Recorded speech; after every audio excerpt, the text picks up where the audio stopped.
The accounts of a certain particular entity are some of the most disturbing reports one could ever examine. The encounters with this entity have dated back centuries and have been permanently penned into various historical documents. Each culture or area that encountered this being had its own name for it. The operator, the tall man, even master.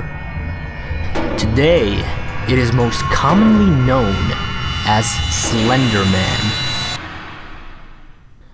In recent years, it's actually been a phenomenon that's been taking off, and it's been pretty viral. It's even gotten to the point where the legend has its own video game being developed for it.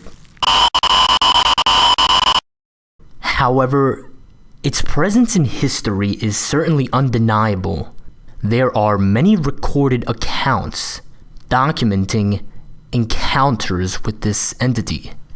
One such disturbing account, stemming from a German journal dating as early as 1702, writes, "My child, my Lars, he is gone, taken from his bed. The only thing that we found was a scrap of black clothing. It feels like cotton, but it is softer, thicker.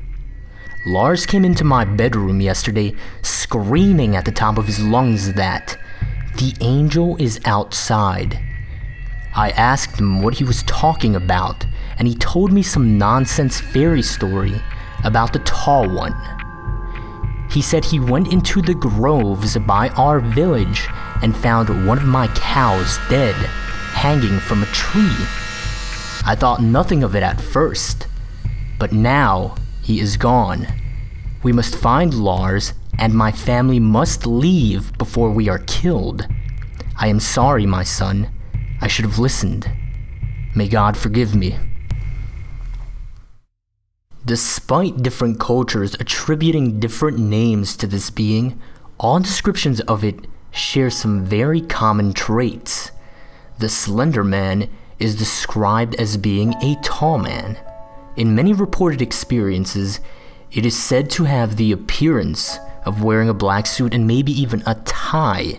Now, there's an important distinction to be drawn here. If this being indeed wears a suit, it can be concluded that it has an awareness and some sort of intelligence.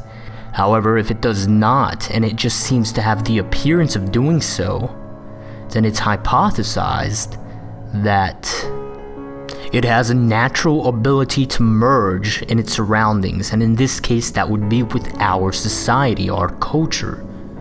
It may be why this entity has even been evasive for so many centuries, despite an ever-evolving and ever-changing culture. It is also reported as having no eyes, no mouth, no hair, and no distinguishable facial features.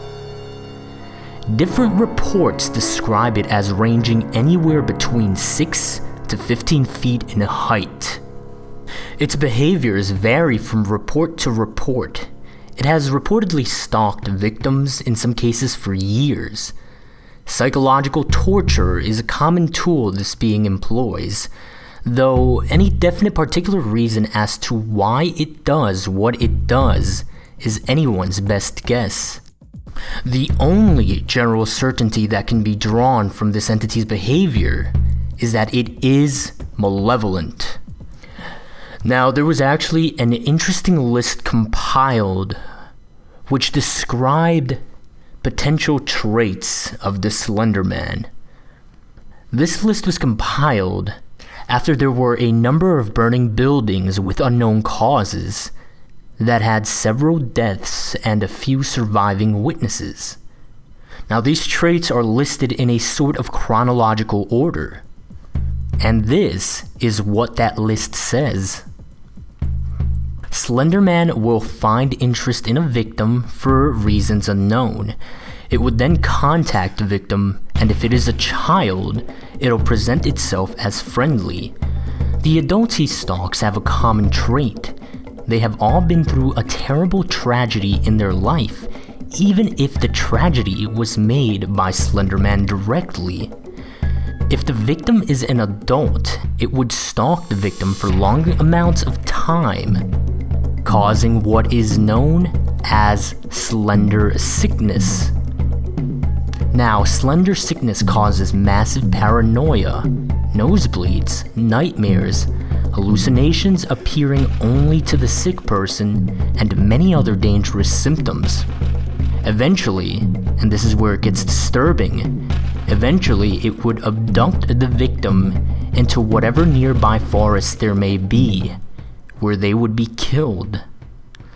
In messy cases, it may remove evidence of its existence by causing fire of their home, place of work, or school.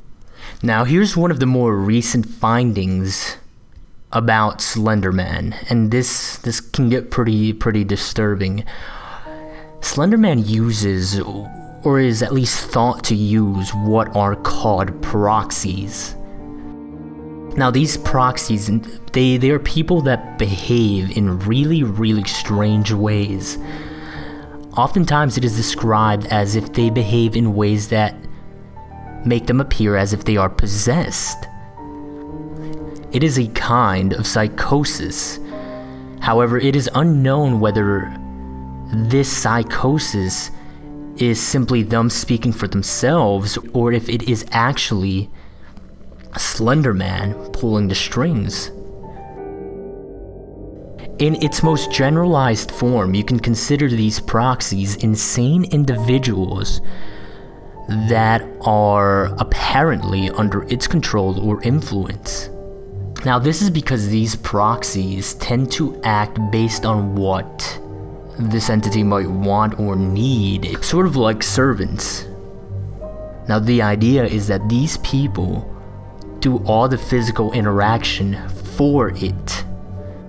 Quite significantly here is the idea that they might even destroy or even leave evidence for it.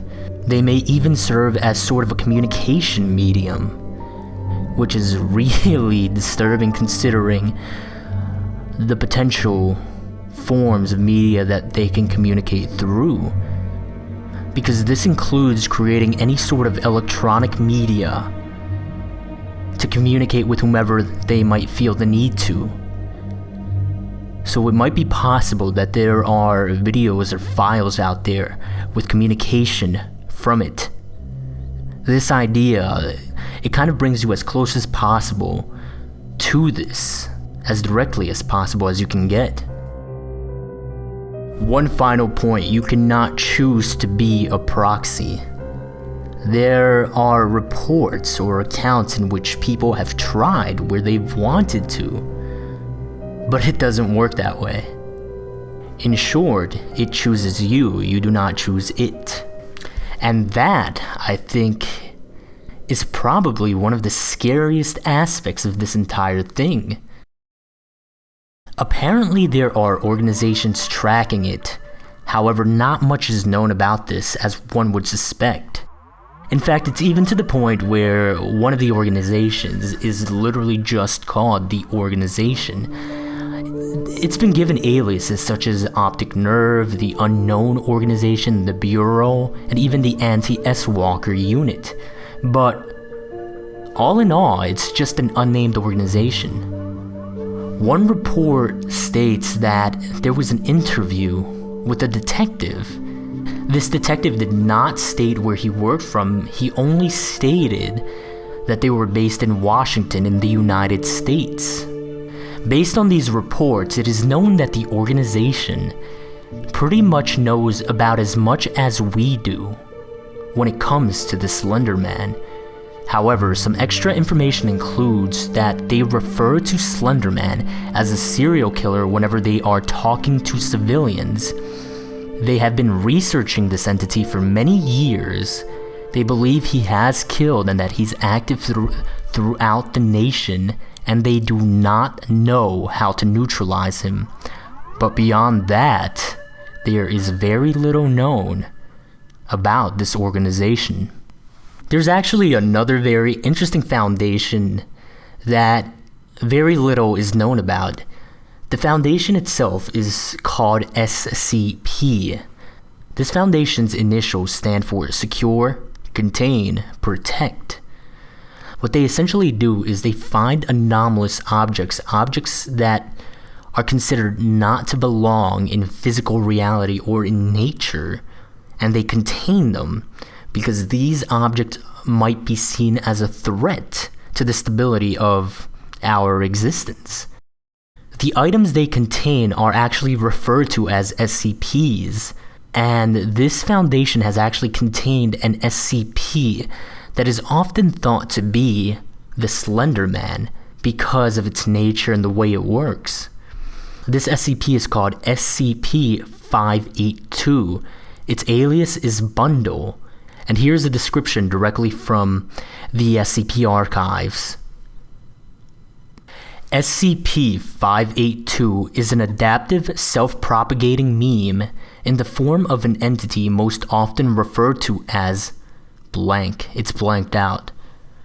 SCP-582's primary ability is passive reality modification.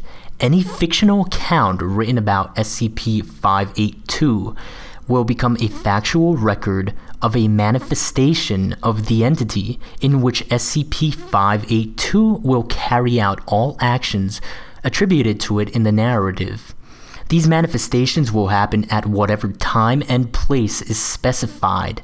If no specific location or time is given, the manifestation will occur at any opportunity that will meet the narrative's criteria. Now here's what's really interesting about how they are handling this, and for this reason we are here in the video solely referring to this SCP by a factual name in which no narrative can be established. This is how they're handling it. It says, all major internet search engines are to be monitored for any references to SCP-582 under any of its known names. Copies of all media relating to SCP-582 are to be stored in Secure Archive 582. The original sources of these materials and all records regarding the individuals responsible for the creation of such are to be expunged as outlined in Document 582-RP. Now here are the specifics of how this relates to Slenderman. This SCP has been noted to share some abilities as Slenderman. For example, it appears or disappears at any place or at any time. But according to the SCP Foundation, Slenderman does not exist. And that's probably one of the more fascinating reasons. In the past decade, there have been increased reportings of encounters with the Slenderman. There is one interesting connection to note with another reported entity known as the Rake. Now, the Rake gives off what is known as sigma radiation. This is a type of energy signature that was unknown when it was first discovered, and it's still under investigation. This energy signature is not exactly radiation, but there was no other way to name it. It was something that was unknown. It was something new. And so sigma radiation was given as a way to label it and to identify it. This was found in the bloodstream of victims of the Rake. What's interesting here and its connection to Slenderman is that Slenderman, in one or two cases, maybe a few, left behind what was a sort of fabric, a piece of cloth, and this cloth gave off that very same energy signature. Now, more information will be compiled for a future summary video of what the Rake is. But because of all of this, it is thought that there is some relation between the Slenderman and the Rake. There have even been mentions of a modern cult who worships the Slenderman.